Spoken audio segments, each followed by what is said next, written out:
Pohon. Dalam sebuah perjalanan seorang ayah dengan puteranya, sebatang pohon kayu nan tinggi ternyata menjadi hal yang menarik untuk mereka simak. Keduanya pun berhenti di bawah rindangnya pohon tersebut. "Anakku," ucap sang ayah tiba-tiba. Anak usia belasan tahun ini pun menatap lekat ayahnya. Dengan sapaan seperti itu, sang anak paham kalau ayahnya akan mengucapkan sesuatu yang serius.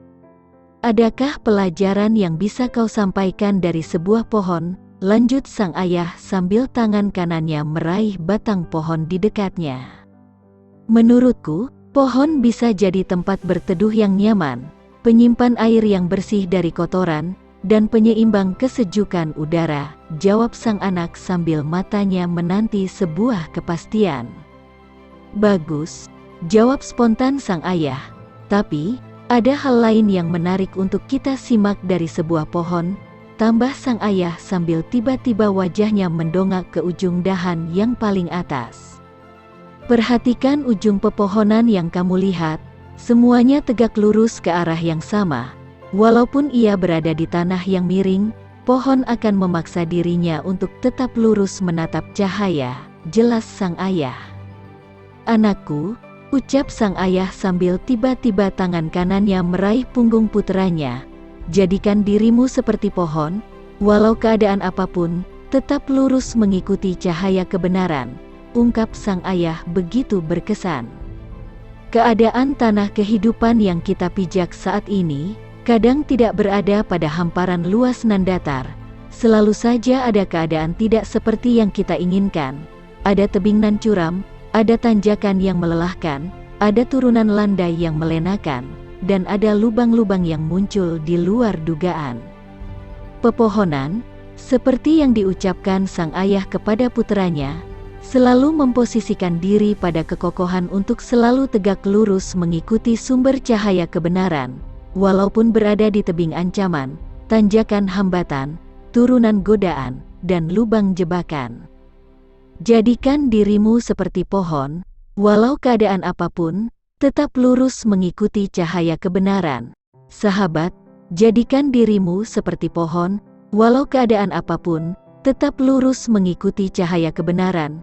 Siapapun Anda, bagaimanapun Anda, dan dimanapun Anda, tatap dan ikutilah cahaya lurus kebenaran.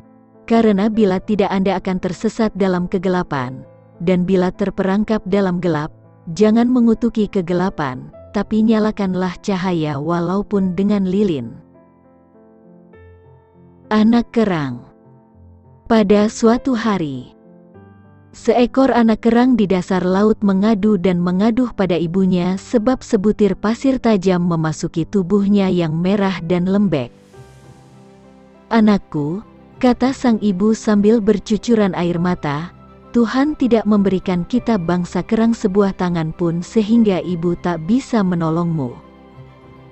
Sakit sekali, aku tahu. Tetapi terimalah itu sebagai takdir alam. Kuatkan hatimu. Jangan terlalu lincah lagi. Kerahkan semangatmu melawan rasa pedih dan sakit yang menggigit. Balutlah pasir itu dengan getah perutmu. Hanya itu yang bisa kau perbuat," kata ibunya dengan sendu namun lembut. Maka si anak kerang pun melakukan nasihat ibundanya. Ada hasilnya, tetapi rasa sakit bukan alang kepalang. Kadang di tengah kesakitannya, ia meragukan nasihat ibunya. Dengan air mata ia bertahan bertahun-tahun. Tetapi tanpa disadarinya sebutir mutiara mulai terbentuk dalam dagingnya. Makin lama makin halus. Rasa sakit pun makin berkurang. Makin lama mutiaranya makin besar. Rasa sakit menjadi terasa wajar. Akhirnya sesudah sekian tahun, sebutir mutiara besar, utuh mengkilap dan berharga mahal pun terbentuk dengan sempurna.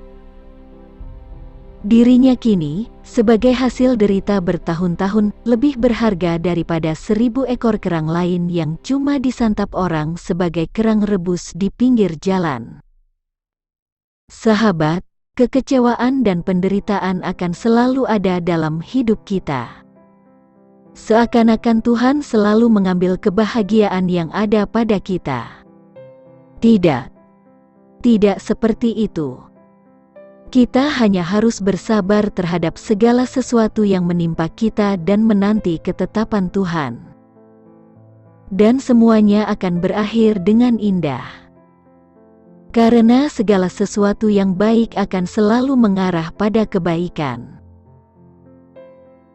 Kekecewaan dan penderitaan telah membuat seekor kerang biasa menjadi kerang luar biasa.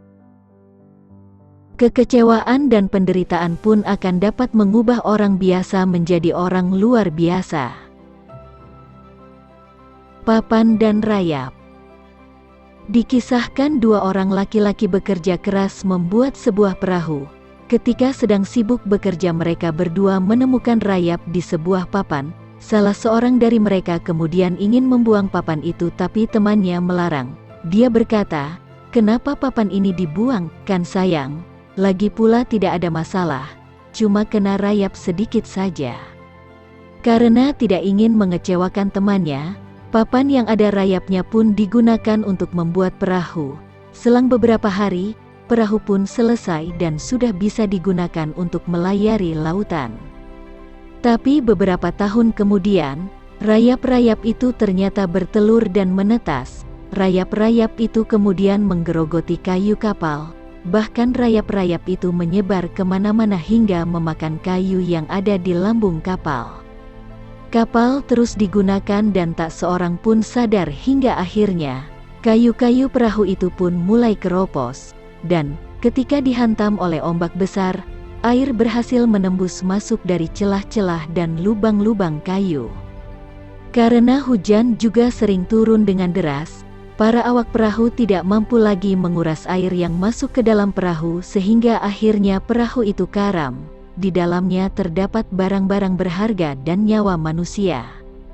Sahabatku, kalau saja kita sadar bahwa malapetaka besar ini sebenarnya berasal dari hal yang remeh dan tidak berharga seperti papan yang sudah kena rayap, kalau saja ketika membuat perahu dahulu papan itu dibuang, tentu saja malapetaka ini bisa dicegah. Dan, begitulah kalau pada kenyataannya kita sering tidak sadar kalau perbuatan-perbuatan kesalahan kecil dan remeh yang kita lakukan kadang-kadang justru malah menimbulkan malapetaka besar. Orang arif bijak pernah berkata, "Berhati-hatilah dan berhematlah atas pengeluaran-pengeluaran kecil, kebocoran kecil bisa mengaramkan kapal."